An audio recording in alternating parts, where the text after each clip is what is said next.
Hello students. आज हमारा topic है कैपेसिटेंस। ठीक है, लेकिन कैपेसिटेंस से पहले हम एक दो चीज़ें पढ़ लेते हैं। पहला है कि what is conductor.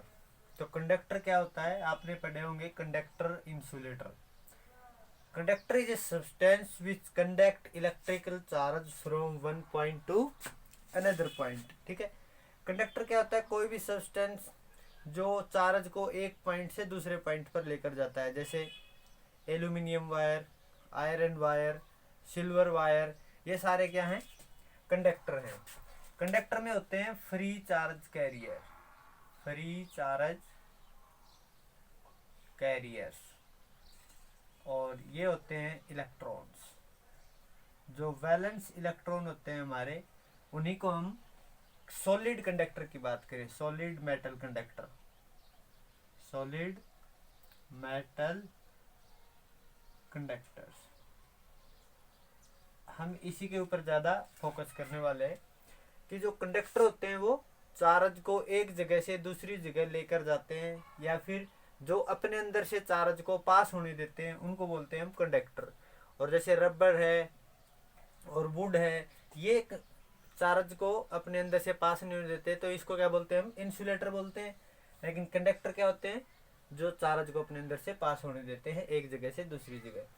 Free charge carrier होते हैं इनमें इलेक्ट्रॉन्स। ये इलेक्ट्रॉन सरफेस के ऊपर घूमने के लिए फ्री होते हैं, वैलेंस इलेक्ट्रॉन, लेकिन सरफेस को छोड़कर ये कभी नहीं जाते, क्योंकि इनकी एक एनर्जी होती है, उतनी एनर्जी बिना मिले ये नहीं जाएंगे सरफेस को छोड़कर। ठीक है, तो इसके बाद क्या है, हमारे कुछ इलेक्ट्रोस्टैटिक्स ऑफ कंडक्टर से रिजल्ट रिगार्डिंग कुछ रिजल्ट है जो हमने पीछे पढ़ लिए है। इलेक्ट्रोस्टैटिक पढ़ा हमने, चार्ज पढ़ा, इलेक्ट्रिक स्टैटिक चार्ज की वजह से फील्ड पढ़ा, पोटेंशियल पढ़ा, ठीक है, पोटेंशियल एनर्जी पढ़ी। ठीक है, उसके हिसाब से कुछ पॉइंट है इंपॉर्टेंट जो निकल कर आए हैं, और उनको हम देख लेते हैं। पहला पॉइंट क्या है, inside a conductor electric field is zero. ठीक है, कोई भी कंडक्टर होता है, अगर मान लेते हैं ये हमारे पास एक कंडक्टर है पॉजिटिव, ठीक है, पॉजिटिव चार्ज है इसके ऊपर, तो इलेक्ट्रिक फील्ड आउटवर्ड होगी हर जगह, हर इसके हर सरफेस पर। लेकिन इसके अंदर कोई इलेक्ट्रिक फील्ड नहीं है, क्योंकि ये चार्ज कैसा है, स्टैटिक चार्ज है, इसके अंदर कोई करंट नहीं है, तो इसके अंदर इलेक्ट्रिक फील्ड भी क्या रहेगी, जीरो रहेगी। ठीक है, ये आपको हमेशा याद रखना है, inside a conductor electric field is zero. दूसरा, at the surface of a charge conductor, कोई भी चार्ज कंडक्टर है हमारे पास, electric field must be normal to the surface at every point. तो अगर कोई भी चार्ज कंडक्टर है, जैसे ये चार्ज कंडक्टर है, तो इसके हर सरफेस पर यहाँ भी इलेक्ट्रिक फील्ड ऐसे 90 डिग्री का एंगल बनाती हुई बाहर निकलेगी, यहाँ भी 90 डिग्री का। कोई और सरफेस ले लेते हैं, ये एक सरफेस है, ठीक है, इस पर भी इलेक्ट्रिक फील्ड ऐसे बाहर की तरफ निकलेगी। कोई ऐसे गोल सरफेस है, वहाँ भी हर पॉइंट पर हम देखेंगे तो electric field always normal to the surface. ठीक है, तो हमारी जो इलेक्ट्रिक फील्ड होती है वो क्या होती है, always normal to the surface at every point. Third, the interior of a conductor can have no excess charge in the static situation. जो कंडक्टर होता है उसके अंदर कोई भी एक्सेस चार्ज नहीं रहता है, समझते हैं। अगर ये एक कंडक्टर है हमारे पास, इसको हमने एक पॉजिटिव चार्ज दे दिया एक्स्ट्रा, तो क्या होगा कि इसके अंदर, या इसको नेगेटिव चार्ज दे दिया, ठीक है, एक्सेस, तो इसके अंदर रिपल्शन होना स्टार्ट हो जाएगा। ठीक है, और ये चार्ज हमेशा सरफेस के ऊपर ही जाकर रुकता है, क्योंकि अंदर इलेक्ट्रॉनिक और प्रोटॉनिक रिपल्शन है, जिसकी वजह से ये हमेशा क्या रहता है, सरफेस के ऊपर ही एग्जिस्ट करता है। चार्ज जो एक्सेस चार्ज हम देना चाहें अगर किसी भी कंडक्टर को, तो वो हमेशा सरफेस पर आता है, इनसाइड कभी भी नहीं रहता है। Third, electrostatic potential is constant through out the volume of conductor and has the same value on its surface. अगर हम एक सफेयर ले, तो सफेयर के सरफेस के ऊपर इलेक्ट्रिक पोटेंशियल ऑलवेज सेम। ठीक है, तो सरफेस के ऊपर अगर हम किसी भी चार्ज को एक जगह से दूसरी जगह ले जाएंगे तो वर्क डन कितना करना पड़ेगा, जीरो। तो उसी प्रकार अगर कंडक्टर के अंदर, ठीक है, मान लेते हैं कि ये एक हमारे पास सफेरिकल कंडक्टर है, इसके अंदर क्या है, चार्ज जीरो है, सिग्मा जीरो, चार्ज डेंसिटी क्या है, जीरो। तो अगर इसके अंदर एक चार्ज को ए से बी पर हम लेकर आना चाहें तो कितना वर्क डन करना पड़ेगा, वर्क डन जीरो, कोई वर्क डन नहीं करना पड़ेगा क्योंकि अंदर सारा पोटेंशियल सेम है, सरफेस के ऊपर भी सारा पोटेंशियल सेम है। तो चाहे चार्ज को एक पॉइंट से दूसरे पॉइंट पर सरफेस के अंदर लेके जाओ या सरफेस से सरफेस के ऊपर किसी और पॉइंट के ऊपर लेके जाओ तो वर्क डन क्या रहता है हमारा, जीरो। तो इलेक्ट्रोस्टैटिक पोटेंशियल है वो कांस्टेंट है, अंदर भी और सरफेस के ऊपर सेम रहता है, कभी भी चेंज नहीं होता। सरफेस पर यहाँ भी वही पोटेंशियल है, यहाँ भी वही पोटेंशियल है जो वहाँ पर है और यहाँ पर भी, अंदर भी हर जगह पोटेंशियल क्या रहता है, सेम रहता है। इसी प्रकार electric field at the surface of a charge conductor हमने निकाला क्या आया था, E is equal to sigma by epsilon naught. ठीक है, ये पहले ही हमारा निकाला हुआ है, एक क्वेश्चन आया था हमारे पास, E is equal to 1/4 pi epsilon naught. क्या है, electric field at the surface of a charge conductor, क्या आई थी, Q बाई R स्क्वायर। ठीक है, Q क्या है, अगर ये सरफेस पर है तो ये कैपिटल R हो जाएगा, अगर इसका R है रेडियस। और Q क्या होता है, सरफेस चार्ज डेंसिटी, तो Q को हम लिख सकते हैं सिग्मा 4 पाई R स्क्वायर, ये कैंसिल हो जाएगा, तो सिग्मा बाई एप्सिलॉन, ये पीछे हमने निकाला था। तो इलेक्ट्रिक फील्ड जो चार्ज कंडक्टर होता है उसके सरफेस पर क्या रहती है, सिग्मा बाई एप्सिलॉन नोट रहती है।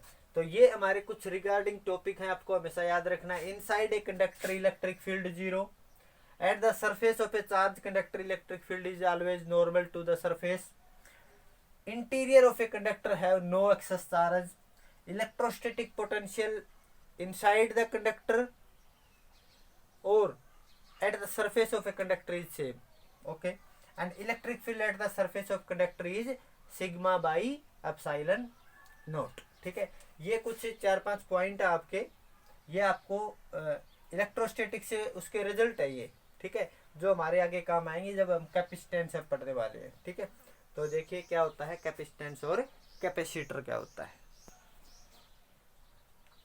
इलेक्ट्रोस्टैटिक शील्डिंग क्या होती है, electrostatic shielding, it is the phenomena of protecting a certain region of space from external electric field. जो एक्सटर्नल इलेक्ट्रिक फील्ड होती है उससे किसी भी रीजन को हमें बचाना होता है। ठीक है, उसको बोला जाता है इलेक्ट्रोस्टैटिक शील्डिंग। ये केज होता है जिसको हम फैराडे केज भी बोल सकते हैं, उसके अंदर अगर हम किसी भी अप्लायंसेस, जो हमारे बड़े अप्लायंसेस जैसे जनरेटर है, ठीक है, उसको कोई एक्सटर्नल फील्ड उसको खराब न कर दे, उसको डैमेज न कर दे, उससे बचाने के लिए उसको एक कैविटी के अंदर बंद कर दिया जाता है। ठीक है, जिनको हम फैराडे केज बोलते हैं। और अभी हमने पीछे पढ़ा था इलेक्ट्रोस्टैटिक क्या प्रॉपर्टी है कि inside a cavity electric field is zero, surface charge density sigma is zero और वी क्या रहती है, कांस्टेंट रहती है। चाहे बाहर कितना भी चार्ज क्यों न हो, इसके अंदर कोई इलेक्ट्रिक फील्ड नहीं होगी। जैसे यहाँ पर प्लस चार्ज है या माइनस है या प्लस है या माइनस है, लेकिन इस कंडक्टर के अंदर इलेक्ट्रिक फील्ड जीरो है, चार्ज भी जीरो है और पोटेंशियल कैसा है, सेम पोटेंशियल है। तो अगर किसी भी अप्लायंस को हम इसके अंदर रखेंगे तो उसको कोई भी इलेक्ट्रिक फील्ड डिस्टर्ब नहीं कर सकती, बाहर चाहे कितना भी चार्ज हो। Inside a cavity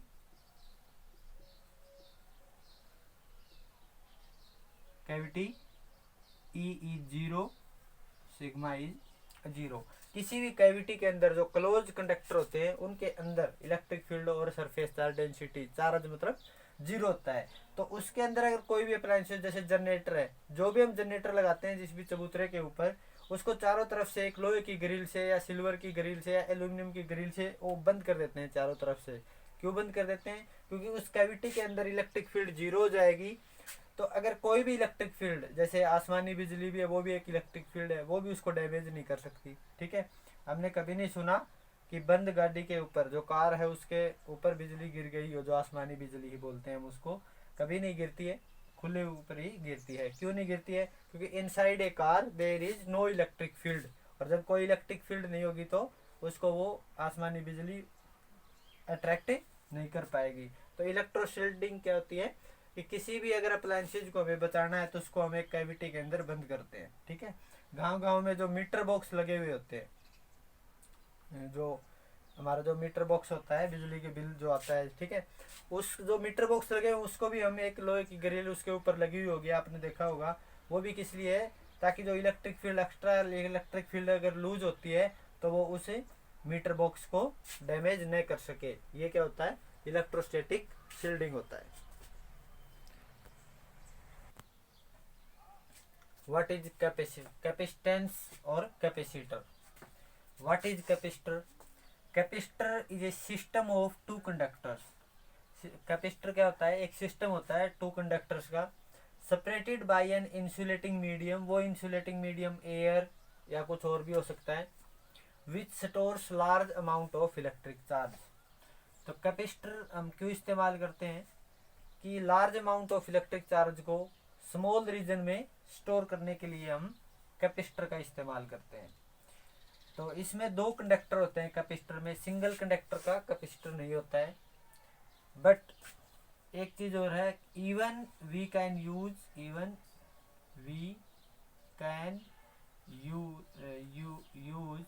single capacitor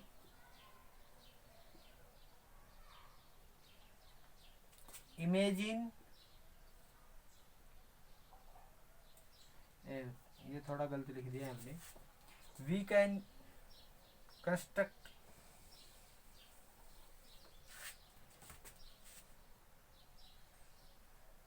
ये बात भी आपको याद रखनी है, टू कंडक्टर का ही होता है कैपेसिटर तो, लेकिन even a single conductor can be used as a capacitor. assume that other conductor at infinity, कि हम सिंगल कंडक्टर को भी कैपेसिटर की तरह यूज कर सकते हैं, लेकिन दूसरा हमें मानना पड़ेगा कि वो इन्फिनिटी पर है, ठीक है। लेकिन कैपेसिटर क्या होता है, दो कंडक्टर का ही सिस्टम होता है कैपेसिटर। कैपेसिटर को चार्ज कैसे करते हैं, इट्स प्रिंसिपल ऑफ चार्ज, कैसे चार्ज करते हैं। अगर हमारे पास एक रोड, दो कंडक्टर्स होते हैं, आपको पता है कैपेसिटर में, एक हमने इंसुलेटेड ले लिया ए कंडक्टर, इसके ऊपर हमने प्लस क्यू चार्ज दे दिया इसको, ठीक है, ये प्लस क्यू चार्ज है इसके पास। हम इसके पास दूसरा, अब इसके पास प्लस क्यू चार्ज है, एक कंडक्टर की कैपेसिटी होती है कि उसको कितना चार्ज हम दे सकते हैं, तो अब इसको और ज़्यादा चार्ज हम नहीं दे सकते, तो एक दूसरा अनचार्ज कंडक्टर इसके पास ले आएंगे। अगर अनचार्ज कंडक्टर इसके पास बी टाइप का एक अनचार्ज कैपेसिटर कंडक्टर लेकर आए, तो बाई इंडक्शन इसमें नेगेटिव चार्ज क्रिएट होगा इस तरफ, तो उस तरफ पॉजिटिव भी होगा, क्योंकि charge can be produce in equal and unlike pairs only. अगर ये प्लेट ए है हमारा या कंडक्टर ए है, इसको हमने प्लस चार्ज दे दिया कोई, तो इसको हम एक हद तक ही चार्ज दे सकते हैं। उसके बाद अगर और ज़्यादा चार्ज देना है तो हम दूसरा एक अनचार्ज कंडक्टर इसके पास लेकर आएंगे, तो बाई इंडक्शन इस पर नेगेटिव चार्ज क्रिएट होगा, दूसरी साइड इसके पॉजिटिव होगा। हम क्या करेंगे, इस साइड से इसको ग्राउंड कर देंगे, तो ये जो पॉजिटिव चार्ज है ये क्या हो जाएगा, अर्थ में चला जाएगा।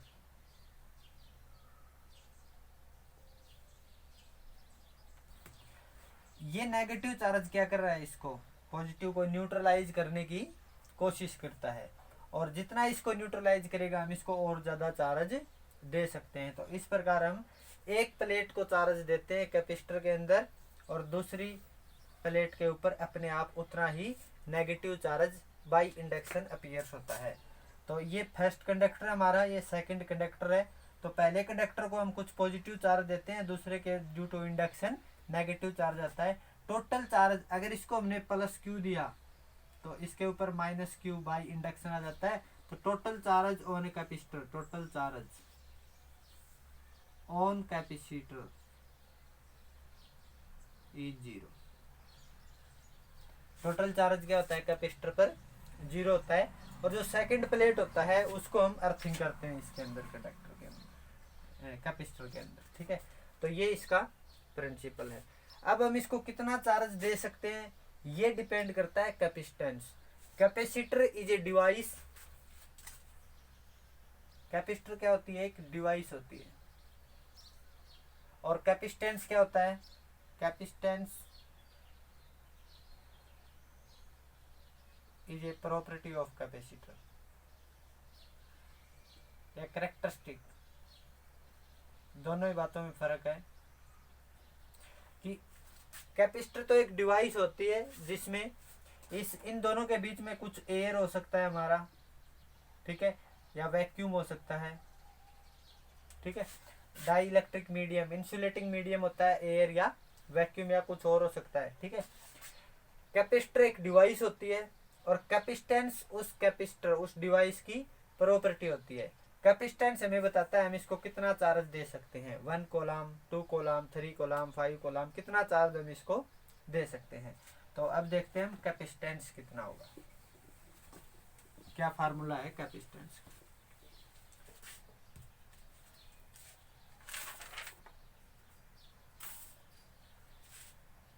Capacitance if Q is the amount of charge given to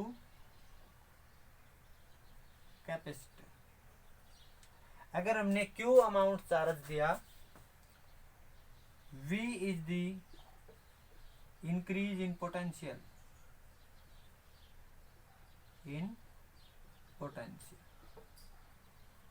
we say that Q is directly proportional to V, कि अगर हम Q अमाउंट चार्ज देते हैं कैपेसिटर को तो उसका पोटेंशियल V से इंक्रीज हो जाता है। इसका मतलब क्या है, Q is directly proportional to V, Q increase the potential.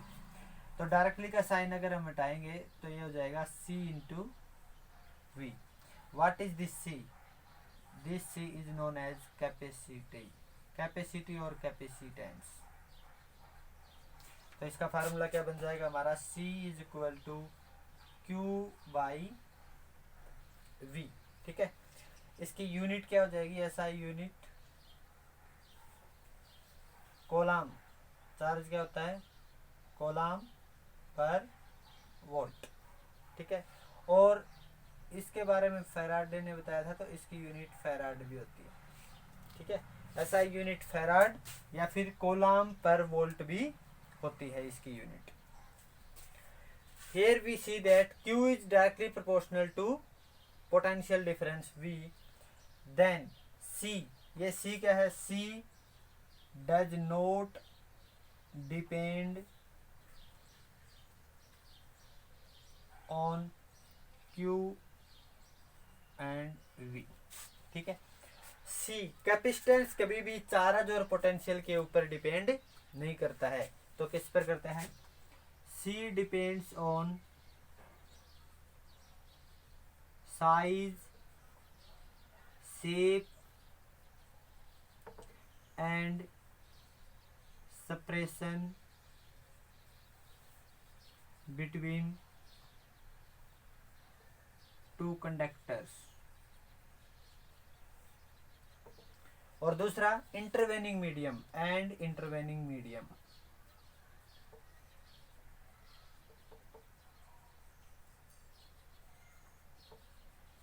Between conductors. जो कैपेसिटर के दो कंडक्टर होते हैं उनकी साइज क्या है, ठीक है। जैसे ये एक प्लेट है कैपेसिटर की, इसका साइज क्या है, एरिया, ठीक है। इसकी शेप कैसी है, ये स्फेरिकल है, प्लेट है, सिलेंड्रिकल है, कैसी शेप है। और दो प्लेट के बीच की डिस्टेंस कितना है, जैसे ये एक कैपेसिटर है हमारा तो इसके बीच की डिस्टेंस कितनी है, इसका प्लेट का एरिया क्या है, इसके बीच में क्या है, एयर है या फिर कुछ और है। तो ये सारी बातें हमारे के क्या डिपेंड करती हैं, सी इन सब चीज़ों के ऊपर डिपेंड करता है। सी कभी भी क्यू एंड बी के ऊपर डिपेंड नहीं करता। अब आगे हम किसी भी कंडक्टर कैपेसिटर की जब कैपेसिटी निकालेंगे तो आप देखेंगे क्यू और बी उसके अंदर कहीं नहीं होगा। ठीक है, तो ये आपको यहाँ पर ध्यान रखना है। अब बात आती है इसके सिंबल। ठीक है, सिंबल ये मिटा देते हैं। सिंबल ऑफ कैपेसिटर, जिस प्रकार से रजिस्टर एक होता है फिक्स्ड कैपेसिटेंस, फिक्स्ड कैपेसिटेंस कि कोई कैपेसिटर हम बाजार से लेकर आए, उसके कैपेसिटेंस फिक्स्ड है, तो उसको हम ऐसे दर्शाते हैं। और किसी का वेरिएबल कैपेसिटेंस है तो उसको हम ऐसे दर्शाते हैं। ठीक है, अगर किसी का फिक्स्ड कैपेसिटेंस है किसी भी कैपेसिटर का तो उसको हम ऐसे दर्शाएंगे, नहीं तो वेरिएबल का साइन लगा देंगे। ठीक है, अगर वेरिएबल कैपेसिटेंस है किसी भी कैपेसिटर का तो उसका सिंबल ही है। टाइप्स ऑफ कैपेसिटर, कैपेसिटर अलग अलग प्रकार के हो सकते हैं। आपने अपने घर में पंखे में देखा होगा, उसमें एक सिलेंडर सा लगा हुआ है, ठीक है, सफेद कलर का। पहला है parallel plate capacitor, parallel plate. देखिए 3 प्रकार के हम कैपेसिटर देखेंगे। एक है पैरेलल प्लेट कैपेसिटर, जिसमें प्लेट होंगी, 2 कंडक्टर के रूप में प्लेट होंगी। स्फेरिकल कैपेसिटर में 2 कंसेंट्रिक स्फेयर्स होंगे और सिलेंड्रिकल कैपेसिटर में 2 कंसेंट्रिक सिलेंडर होंगे। ठीक है, जिसमें 2 कंडक्टर सिलेंड्रिकल टाइप के होंगे कंसेंट्रिक, उसको हम सिलेंड्रिकल कैपेसिटर बोलेंगे। स्फेरिकल में 2 कंडक्टर्स कैसे होंगे, स्फेरिकल टाइप के होंगे, स्फेयर होंगे, और इसमें 2 प्लेट्स होंगी। ठीक है, separated by A intervening medium. ठीक है, तो 3 प्रकार के कंडक्टर होते हैं। हमारा सबसे ज्यादा फोकस रहेगा पैरेलल प्लेट कैपेसिटर के ऊपर। ठीक है, इसकी तो सिर्फ कैपेसिटेंस पूछेगा, इसके बारे में हमारे पास बहुत सारी नॉलेज है, इसके बारे में हम ज्यादा डिस्कस जो सिलेबस है उस पर करेंगे। अब बात आती है एक फार्मूला, कुछ इंपॉर्टेंट पॉइंट है यहाँ पर, वो आपको देखने हैं। हमने क्या निकाला है, सी का formula Q by V, charge by potential. अगर सी हमें लार्ज लेना है, Q large and V should be small. अगर large amount of charge store करना है हमें किसी भी कैपेसिटर में, तो पोटेंशियल क्या होना चाहिए हमारा, स्मॉल होना चाहिए। ठीक है, पहला पॉइंट तो ये है हमारे पास। If we want to store large amount of charge in a capacitor, voltage potential difference should be small. ये हमारा स्मॉल होना चाहिए पोटेंशियल डिफरेंस। ठीक है, दूसरा पॉइंट क्या है, ये अगर हमारा एक पैरेलल प्लेट कैपेसिटर है, ठीक है, इसके अंदर मान लेते हैं हम एयर भरी हुई है, ठीक, और ये प्लेट पॉजिटिवली चार्ज है हमारी, ये नेगेटिवली चार्ज हो जाती है अपने आप। इसके अंदर इंटरवेनिंग मीडियम एयर है। अगर V बहुत ज्यादा हो गया, if V is very high, अगर V हमारा हाई हो जाता है तो जो ये सराउंडिंग एयर है, जो प्लेट कंडक्टर के आसपास, जो कैपेसिटर के अंदर जो इंटरवेनिंग मीडियम है, एयर भरा हुआ है, ये जो V हाई होने से जो इलेक्ट्रिक फील्ड होगी वो इस एयर को क्या कर देती है, आयोनाइज कर देती है।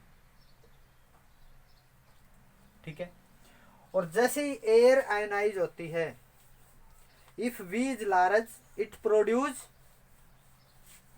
हाई इलेक्ट्रिक फील्ड, क्योंकि हमने एक फार्मूला पढ़ रखा है, what is E, E is equal to dV by dl and dV is equal to E गुणा dl।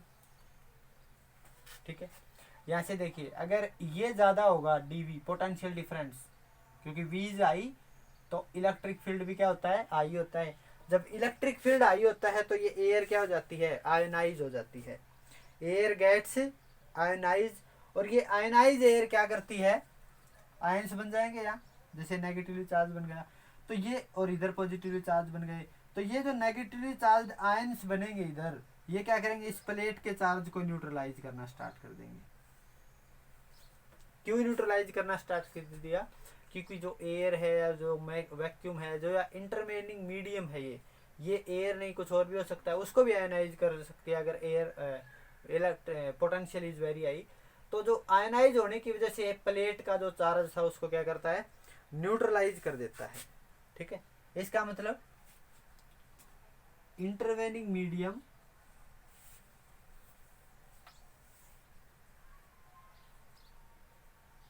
Losing its insulating property. जो इंटरवेनिंग मीडियम की जो प्रॉपर्टी थी इंसुलेटर, इंसुलेटर मतलब जो इलेक्ट्रिक चार्ज को कंडक्ट नहीं करता, तो वो उसकी ब्रेक हो जाती है। जैसे ही पोटेंशियल हाई होता है, उस पोटेंशियल हाई होने की वजह से DV by D L potential difference बढ़ेगा तो इलेक्ट्रिक फील्ड बढ़ेगी। इलेक्ट्रिक फील्ड अगर इस रीजन में बढ़ेगी तो जो इसके अंदर जो इंटरवेनिंग मीडियम है, हमने एग्जांपल लिया है एयर या वैक्यूम का, तो वो एयर क्या होगी, आयनाइज हो जाएगी। वो आयनाइज होने से क्या करेगी, जो प्लेट के ऊपर चार्ज है उसको न्यूट्रलाइज करना स्टार्ट करेगी। क्यों न्यूट्रलाइज किया, उसका कारण क्या है, intervening medium losing its insulating property, उसने अपनी इंसुलेटिंग प्रॉपर्टी लूज करके वो अब चार्ज बन गया है। तो यहाँ पर एक इंटरवेनिंग मीडियम की इंसुलेटिंग प्रॉपर्टी है, इसका नाम हम देते हैं डाई इलेक्ट्रिक स्ट्रेंथ। इसको क्या बोलते हैं हम, dielectric strength. What is dielectric strength,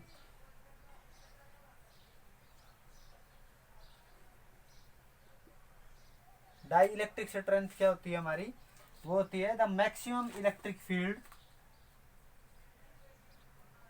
the maximum electric field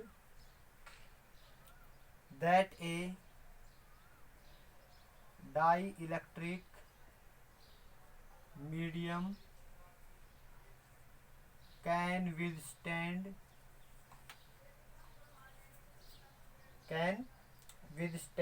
without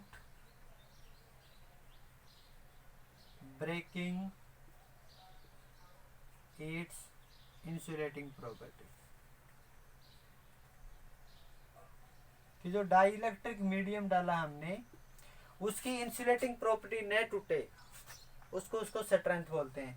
तो एयर की स्ट्रेंथ कितनी होती है, फॉर एयर 3 × 10⁻⁶ वोल्ट पर मीटर। यहाँ देखिए इलेक्ट्रिक फील्ड की यूनिट एक हमने पढ़ रखी है न्यूटन पर कोलम, और यहाँ से क्या आती है पोटेंशियल डिफरेंस वोल्ट पर मीटर, ये दोनों ही इलेक्ट्रिक फील्ड की यूनिट है। अगर एयर में एयर है यहाँ पर डाइइलेक्ट्रिक मीडियम, तो उसकी जो फील्ड स्ट्रेंथ होती है, कब तक वो आयनाइज नहीं होगी, जब तक उसकी इलेक्ट्रिक फील्ड 3 × 10⁻⁶ वोल्ट पर मीटर से ज़्यादा नहीं होगी। अगर इससे ज़्यादा हो जाती है इलेक्ट्रिक फील्ड इस रीजन में, तो ये आयनाइज हो जाएगी। अगर इससे कम इलेक्ट्रिक फील्ड रहेगी तो ये आयनाइज नहीं होगी। ठीक है, तो ये क्या है, इसमें कुछ इंपॉर्टेंट पॉइंट है। ठीक है, अब बात आती है कि अगर हम इसको एयर इसके अंदर डालते हैं, ठीक है, और इसकी दूरी रखते हैं इन दोनों प्लेट की 1 सेंटीमीटर, ठीक है, एयर इसके अंदर डाली, एयर की इंसुलेटिंग प्रॉपर्टी कितनी है 3 × 10⁻⁶ वोल्ट पर मीटर, और दोनों प्लेट को हम 1 सेंटीमीटर दूर रखना चाहते हैं, तो बताइए पोटेंशियल डिफरेंस कितना होना चाहिए इन प्लेट्स के बीच में। तो पोटेंशियल डिफरेंस कितना होना चाहिए, वो होना चाहिए 3 × 10⁴ वोल्ट पर मीटर। अगर इस रीजन में इससे ज़्यादा इलेक्ट्रिक फील्ड हो गई तो ये एयर आयनाइज हो जाएगी। ये डिस्टेंस भी देखी जाती है, उसके बाद कितनी होगी, separation between two conductors is 1 centimetre and air is a dielectric medium, then electric field should be less than और इक्वल टू 3 × 10⁴ वोल्ट पर मीटर। इससे ज़्यादा होते ही क्या होगा, अगर पोटेंशियल हमने बढ़ा दिया तो उसकी इंसुलेटिंग प्रॉपर्टी उठकर वो एयर आयनाइज हो जाती है। ठीक है, देखिए अब हमने मान लिया है इंसुलेटिंग स्फेरिकल कैपेसिटर।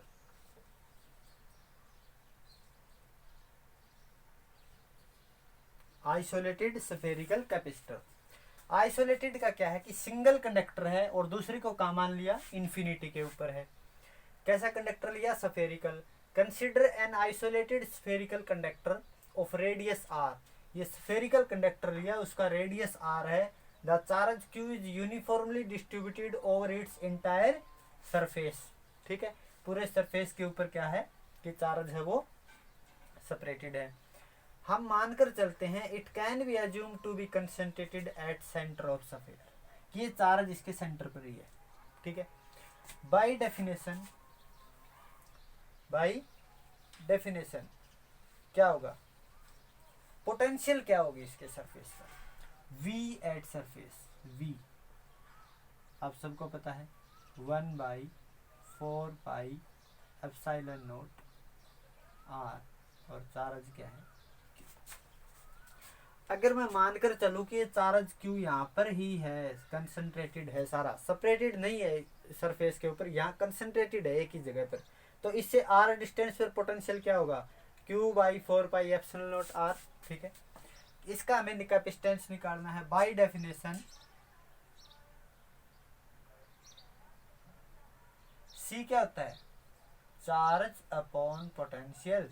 ठीक है, तो पोटेंशियल की वैल्यू यहाँ रखेंगे Q/Q, ये ऊपर चला जाएगा 4 pi epsilon naught r, Q से Q कैंसिल।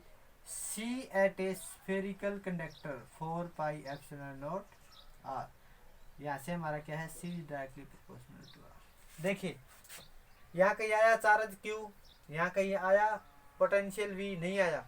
यहाँ क्या है हमारा रेडियस। रेडियस क्या बताता है, radius gives size of conductor। Epsilon not क्या बताता है, मीडियम कैसा है। तो देखिए जो कैपेसिटेंस है वो साइज पर ही डिपेंड करता है। जो कंडक्टर हैं कैपेसिटर के, उनकी साइज पर डिपेंड करता है, न कि उनके चार्ज पर या उनकी पोटेंशियल के ऊपर।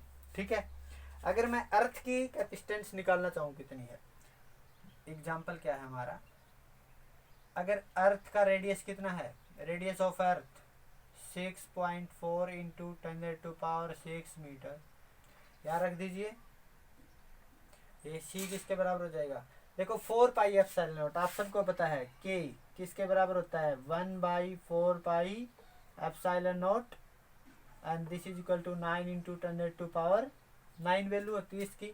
तो ये ऊपर है यहाँ पर 4 पाई एप्सिलॉन नॉट, तो इसकी वैल्यू अपोजिट हो जाएगी 9 इंटू 10⁻⁹, और गुणा में रेडियस कितना है 6.4 गुणा में 10⁻⁶ मीटर। इसको ऊपर ले जाएंगे तो ये 10⁻⁻³ मीटर, और ये 6.4 को 9 से भाग करेंगे तो आएगा 6.7.111। ठीक है, थोड़ा सा इसको और सोल्व कर लेते हैं, 711.11 माइक्रोफैराड। यूनिट क्या है, फैराड। ठीक, अब देखिए अगर ये तो रेडियस ऑफ अर्थ है और उसकी मैंने अर्थ की कैपेसिटी निकाली है इतनी माइक्रोफैराड, बहुत ज़्यादा होती है माइक्रोफैराड भी।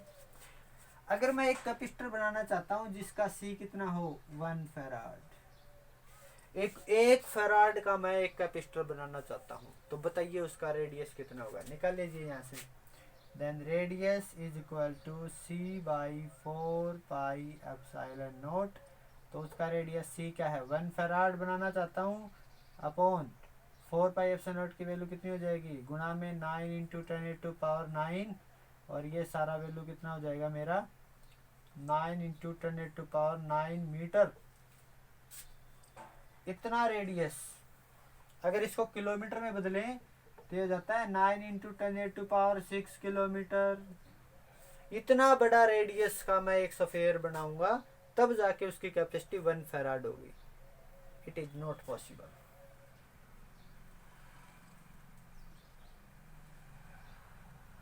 With single capacitor, single conductor, एक कंडक्टर और दूसरे को इन्फिनिटी से मानने से ऐसा हम नहीं बना पाएंगे। ये किसके बराबर है?